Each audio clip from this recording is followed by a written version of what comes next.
అమ్మ ఇలా తాంత్రిక విద్య తెలిసిన భార్యాభర్తలు కొంతమంది మైథున పద్ధతి ద్వారా కూడా పూజలు చేస్తూ ఉంటారు, వాళ్ళకి మరింత శక్తి వస్తుంది అనేది విన్నాను.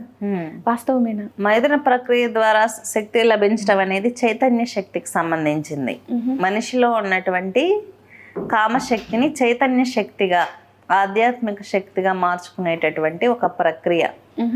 మన హిందూ సనాతన సాంప్రదాయాన్ని తీసుకున్నప్పుడు భార్యను ఎప్పుడు కామంతో టచ్ చేయని ఎక్కడ చెప్పలా.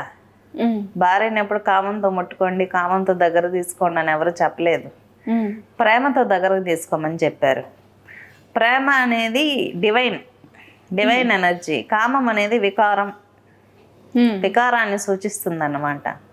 ఈ మధ్య ఎక్కువ మగవాళ్ళు కామంతో చూస్తున్నారు కాబట్టి సాటిస్ఫై అవ్వట్లే. ఇంకొక అమ్మాయి కావాలి, ఇంకొక అమ్మాయి కావాలి, ఇంకొక అమ్మాయి, బెటర్ అని వీళ్ళు మార్చుకుంటూ వెళ్ళిపోతున్నారు.